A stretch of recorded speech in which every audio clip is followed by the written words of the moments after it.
దేశవ్యాప్తంగా జమిలీ ఎన్నికల నిర్వహణకు కేంద్రం వేగంగా అడుగులు వేస్తుంది. ఇందులో భాగంగా ఇప్పటికే జమిలీ ప్రతిపాదనకు కేంద్రం కేబినెట్ ఆమోదం కూడా తీసుకుంది. దీంతో పాటు సుప్రీం చీఫ్ జస్టిస్ చంద్రచూడ్ను ప్రధాని మోడీ కలిశారు. అటు పార్లమెంట్లో 3 కీలక రాజ్యాంగ సవరణల బిల్లును కేంద్రం సిద్ధం చేస్తుంది. దీంతో అనుకున్న దానికంటే ముందే జమిలీ ఎన్నికల నిర్వహణకు కేంద్రం పావులు కదుపుతున్నట్లు తెలుస్తోంది.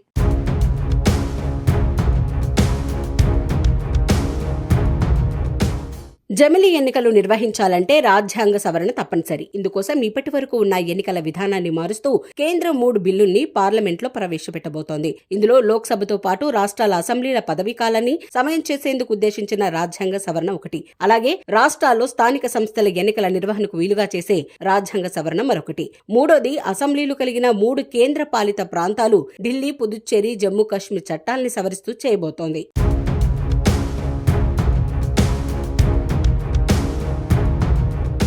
వీటిలో రాష్ట్రాల్లో స్థానిక ఎన్నికలకు సంబంధించిన 2వ రాజ్యాంగ సవరణకు మాత్రమే కనీసం సగం రాష్ట్రాల ఆమోదం అవసరం. మిగతా 2 సవరణలకు ఆ అవసరం లేదు. ఈ మేరకు జమిలీ ఎన్నికలపై సిఫార్సుల కోసం నియమించిన మాజీ రాష్ట్రపతి రామ్నాథ్ కోవింద్ కమిటీ కేంద్రానికి ప్రతిపాదించింది. వీటిని కేంద్ర కేబినెట్ ఆమోదం కూడా తెలిపింది.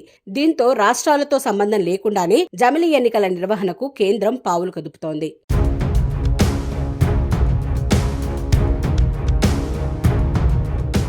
మరోవైపు జమిలీ ఎన్నికలు ఎప్పుడు ఉండబోతున్నాయనే ప్రశ్నకు సమాధానం దొరికేసింది. 2027 నుంచి 2029 మధ్య ఏకంగా 24 రాష్ట్రాల ఎన్నికలు ఉంటాయి. 2029లో సార్వత్రిక ఎన్నికలు కూడా ఉంటాయి. 2027 నుంచి 2028 మధ్య అయితే 16 రాష్ట్రాల అసెంబ్లీ ఎన్నికలు ఉన్నాయి. కాబట్టి 2029లో జరగాల్సిన 8 రాష్ట్రాల ఎన్నికలను, లోక్సభ ఎన్నికలను ముందుకు జరిపితే 2028లో జమిలీ ఎన్నికల నిర్వహణ సాధ్యమే. దీనివల్ల 2027లో ఎన్నికలు పెండింగ్ ఉన్న 7 రాష్ట్రాల అసెంబ్లీల పదవీకాలం పొడిగించాల్సి ఉంటుంది. వీటిలో హిమాచల్, పంజాబ్ మినహా మిగిలిన చోట్ల బీజేపీ అధికారంలో ఉంది. కాబట్టి ఈ 7 రాష్ట్రాల అసెంబ్లీ గడువు పొడిగిస్తే 2028లో జమిలీ నిర్వహణకు అనుకూలంగా ఉంది.